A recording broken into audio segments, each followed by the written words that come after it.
నమస్కారం అండి. నేను doctor Pradeep Ojha, MD physician, Bhaskar hospital, Shapur, గండిమైసమ్మలో చేస్తున్నాను. ఈరోజు మనం ఆయాసం గురించి డిస్కస్ చేద్దాం. అసలు ఆయాసం అనేది ఎందుకు వస్తుంది, ఎవరిలో వస్తుంది అన్నది మనం డిస్కస్ చేద్దాం. అసలు ఎలాంటి టైంలో మనం డాక్టర్ చూపించుకోవాలి, ట్రీట్మెంట్ అవసరమా లేదా, ఇవన్నీ కూడా మనం డిస్కస్ చేద్దాం. ఈ ఆయాసం అనేది దీన్ని మనం ఇంగ్లీష్లో మనం షార్ట్నెస్ ఆఫ్ బ్రెత్ అంటాం. అంటే ఊపిరి తీసుకోవడం ఇబ్బంది అవ్వడాన్ని మనం ఆయాసం అంటాం. ఈ ఆయాసం మామూలుగా ఆస్తమాలో వచ్చేది ఆస్తమా కానీ లేదా ఎక్సర్సైజ్ చేసేటప్పుడు వచ్చే ఆయాసం అనేది వెరీ కామన్ అనమాట. దానికి మనం భయపడాల్సిన అవసరం లేదు.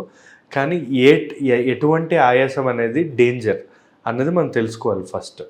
ఫస్ట్ ఈ అంతటికంటే ముందు అసలు ఆయాసం రావడానికి గల కారణం ఏంటి అంటే, మ్యాక్సిమం ఆయాసం రావడానికి గల కారణము అయితే గుండెలో కానీ లేదా ఊపిరితిత్తుల్లో కానీ ఉంటుందన్నమాట. మన గుండెకి కానీ ఊపిరితిత్తులకు కానీ ఆక్సిజన్ అనేది ఉంటుంది. మన బాడీలో ప్రతి పార్ట్కి ఆక్సిజన్ అనేది అవసరం.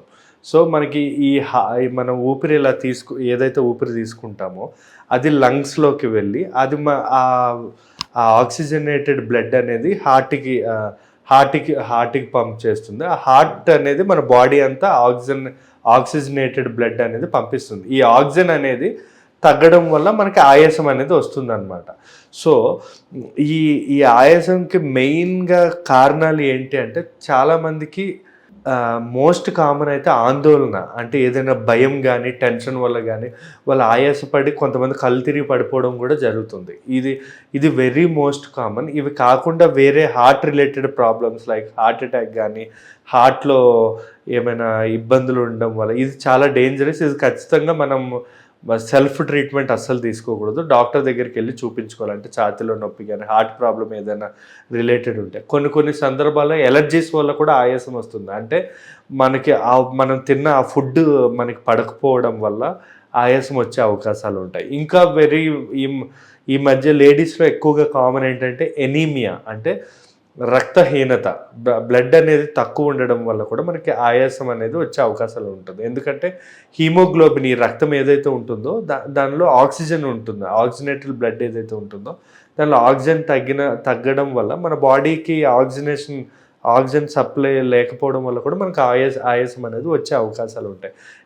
ఇంకా చెప్పాలంటే బాగా క్లమ్జీగా, లేజీగా, ఫిట్నెస్ సరిగా లేకపోవడం, ఈ సాఫ్ట్వేర్ జాబ్స్ చేసుకున్న వాళ్ళకి ఎక్కువగా, లేదంటే కొన్ని సందర్భాల్లో స్మోకింగ్ బాగా చేసే వాళ్ళు సిఓపిడి అని చెప్పి ఉంటుంది. అంటే ఊపిరితిత్తులు ఏవైతే ఉంటాయో అది ఎలాస్టిసిటీ పోతుంది, అంటే సాగే గుణం పోయి అప్పుడు కూడా మనకి ఆయాసం వచ్చే అవకాశాలు ఉంటాయి. ఇంకా ఆల్రెడీ చెప్పా కదండి, ఆస్తమా వల్ల కానీ లేదా ఎక్కువ ఒబిసిటీ, బాగా లావుగా ఉండే వాళ్ళలో కూడా మనకి ఈ ఆయాసం అనేది ఎక్కువగా వచ్చే అవకాశాలు ఉంటుంది. ఎందుకు లావుగా ఉండే వాళ్ళకు ఎక్కువ ఆయాసం వచ్చే అవకాశం ఉంటుందంటే, మన బాడీ మనం 100 kgs అయినా 200 kgs అయినా మన బాడీలో ఆర్గాన్స్ ఉండేది ఇంత సైజు. ఇప్పుడు హార్ట్ అనేది మన వ్రిస్ట్ ఎంత ఉంటుందో వ్రిస్ట్ సైజు ఉంటుంది హార్ట్.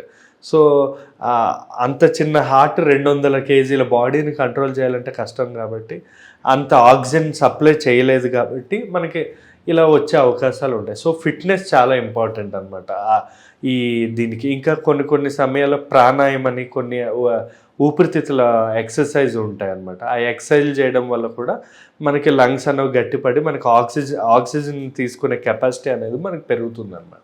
సో మనం ఏ టైంలో మనం డాక్టర్కి చూపించుకోవాలి అన్నది మనం తెలుసుకోవాలి. అంటే ఆయాసం అనేది వెరీ కామన్, కానీ ఎప్పుడు మనం మెయిన్గా చూపించుకోవాలంటే, మెయిన్గా సడన్గా ఊపిరి తీసుకోవడం ఇబ్బంది అయింది అంటే అది సంథింగ్ రిలేటెడ్ టు హార్ట్ అని అర్థం.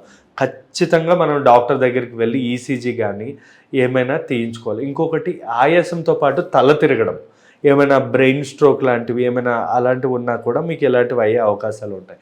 ఇంకొకటి, ఛాతిలో నొప్పితో పాటు వచ్చిన ఆయాసం, అది కూడా మనకి హార్ట్ అటాక్ రిలేటెడ్ కానీ ఏదైనా అయి ఉండొచ్చు. దాంతోపాటు ఏమైనా చెమటలు పట్టడం ఇలాంటివి ఉంటే ఖచ్చితంగా అది హార్ట్ అటాక్ అయి ఉండొచ్చు. ఇంకా చెప్పాలంటే జ్వరం వల్ల వచ్చిన ఆయాసం. ఎందుకు జ్వరం వల్ల వచ్చిన ఆయాసం కూడా చూపించుకోవాలంటే, నిమోనియా కానీ ఈ కోవిడ్ ఈ మధ్య ఏమవుతుందంటే జ్వరం వచ్చాక ఊపిరితిత్తులో నిమోనియా వచ్చి సడన్గా ఆయాసం స్టార్ట్ అవుతుంది. ఇది కూడా ఖచ్చితంగా మనం డాక్టర్ దగ్గరికి వెళ్ళి యాంటీబయాటిక్స్ కానీ అలాంటివి తీసుకోవడం అన్నది చాలా important. At the same time కొన్నిసార్లు ఈ మన స్కిన్ కానీ లేదా గోళ్ళు కానీ నాలుక కానీ బ్లూ కలర్లో ఫేస్ కానీ బ్లూ కలర్లో టర్న్ అవుతుంది అంటే ఖచ్చితంగా మనం డాక్టర్ దగ్గరికి వెళ్ళాలి. అంటే సైనోసిస్ అయింది అని అర్థం. అంటే మన బాడీలో ఏ పార్టీకి కూడా ఆక్సిజన్ అనేది అందకపోయినప్పుడు మన బ్లూ కలర్ బేబీ అంటే మన బాడీ అంతా బ్లూగా తయారవుతుంది. ఆ టైంలో మనం హార్ట్ ప్రాబ్లమా లంగ్స్ ప్రాబ్లమ్ అన్నది మనం డాక్టర్ దగ్గరికి వెళ్ళి చూపించుకోవడం అనేది చాలా ఇంపార్టెంట్. ఇంకా at that same time rest తీసుకున్నప్పుడు మామూలుగా ఆయాసం అనేది రావడం ఓకే, ఏదైనా పని చేస్తున్నప్పుడు ఆయాసం రావడం ఇలాంటివి ఓకే, కానీ రెస్ట్ తీసుకునేటప్పుడు అంటే పడుకునేటప్పుడు అంటే ఫ్లాట్గా పడుకునేటప్పుడు ఆయాసం రావడం కూడా ఇట్ ఈస్ అన్కామన్, ఏదో సంథింగ్ హార్ట్ రిలేటెడ్ ప్రాబ్లం ఉంది అని అర్థం. సో ఆ టైంలో కూడా మనం డాక్టర్ దగ్గరికి వెళ్ళి తీసుకోవచ్చు. ఎటువంటి సమయాల్లో మనం భయపడాల్సిన అవసరం లేదు అంటే మెయిన్గా ఆస్తమా ఉన్న వాళ్ళకి పని చేస్తున్నప్పుడు ఆయాసం రావడం కానీ, లేదా బాగా ఎక్సర్సైజ్ చేసినప్పుడు ఆయాసం రావడం కానీ ఇలాంటివి ఏమైనా ఉన్నప్పుడు దీస్ ఆర్ ఫిజియలాజికల్ అనమాట. దీనికి మనం భయపడాల్సిన అవసరం లేదు. యాక్చువల్లీ ఈ ఆయాసం రాకుండా సెల్ఫ్ ట్రీట్మెంట్ కూడా ఇచ్చుకోవచ్చు అండి. లైక్ మనకి ఏమైనా అలవాట్లు junk foods, oil foods, masala foods లేదా ఇలాంటి అలవాట్లు ఉంటే అలవాట్లు అనేవి మనం తగ్గించుకోవాలి. లైక్ స్మోకింగ్ క్విట్ చేయడం, లేదా బరువు తగ్గడం, ఎక్సర్సైజ్ రెగ్యులర్గా చేసుకోవడం ఇలాంటివన్నీ కూడా చాలా ఇంపార్టెంట్. అండ్ ఆల్సో మెడిటేషన్ కానీ ప్రాణాయామం అంటాం. అంటే ఒక ముక్కుతో మనం ఊపిరి ఎంతవరకు తీసుకోవాలో అంతవరకు ఊపిరి తీసుకొని హోల్డ్ అంటే ఆపాలి, ఎంతవరకు ఆపగలమో ఆపి మెల్లగా ఊపిరిని వదలాలి. దీన్నే ప్రాణాయామం అంటాం. దానివల్ల లంగ్ కెపాసిటీ పెరుగుతుంది, మన బాడీకి ఆక్సిజన్ అనేది తీసుకునే కెపాసిటీ కూడా మన బాడీలో ఆటోమేటిక్గా డెవలప్ అవుతుంది. ఈ ప్రాణాయామం అనే కానీ ఈ ఎక్సర్సైజులు నార్మల్ ఎక్సర్సైజెస్ కానీ చాలా మటుకు ఈ ఆయాసం రాకుండా ఉపయోగపడుతూ ఉంటాయి అన్నమాట. దీనికి ట్రీట్మెంట్ ఏమి ఇస్తామంటే ట్రీట్మెంట్ ఏం లేదు, మన బ్లడ్ ఆక్సిజన్ లెవెల్స్ చెక్ చేసుకొని సాచురేషన్స్ బాగుంటే నో ప్రాబ్లం, సాచురేషన్ బాగుంటే కొంచెం మనం ఏంటంటే రిలాక్స్ అవ్వాలి. ఫస్ట్ ఆయాసం వస్తుంది కదా టెన్షన్ పడితే యాంగ్జైటీ పెరిగిపోయి హార్ట్ రేట్ ఫాస్ట్ కొట్టుకుంటాం. హార్ట్ రేట్ ఎక్కువ కొట్టుకుంటే ఎక్కువ ఆక్సిజన్ కావాలి, అప్పుడు ఇంకా ఆయాసం ఎక్కువ అవుతుంది అనమాట. ఫస్ట్ రిలాక్స్ అవ్వాలి. అందుకే ఈ మెడిటేషన్ రిలాక్స్ అయ్యి అప్పుడు మనం ఏం చేయాలనేది ఆలోచించాలి. ఫస్ట్ రిలాక్స్ అవ్వాలి. రిలాక్స్ అయ్యాక మనం బ్రాంకియో డైలేటర్స్ అంటే నెబులైజేషన్, ఇంటి దగ్గర చాలామందికి ఈ మధ్య కోవిడ్ తర్వాత నెబులైజేషన్ మెషిన్స్ ఉంటున్నాయి. లైక్ సాల్బటమాల్ అని, బుడికాట్ అని, డ్యూలిన్ అని దొరుకుతూ ఉంటాయి. ఆవిరి పట్టడం కానీ, నెబులైజేషన్ తీసుకోవడం కానీ, లేదా మరీ సాచురేషన్స్ ఆక్సిజన్ లెవెల్స్ తగ్గుతున్నాయి అనుకుంటే ఆక్సిజన్ కనెక్ట్ చేసుకోవడం. సో ఇలా మనకి లేదా హార్ట్ రిలేటెడ్ అలా ఏమైనా అనిపిస్తే డాక్టర్ దగ్గరికి వెళ్ళి బ్లడ్ థిన్నర్స్ కానీ దానికి సంబంధించిన ట్యాబ్లెట్స్ అప్పటికప్పుడు మనం వేసుకోవడం వల్ల కూడా మనకి ఈ ఆయాసం ఈ ఆయాసం అనేది తగ్గే అవకాశాలు ఉంటుందండి. సో మనం ఏది కూడా మనం సింపుల్గా తీసుకోవద్దు, దేన్ని అంత ఈజీగా నెగ్లెక్ట్ చేయొద్దు.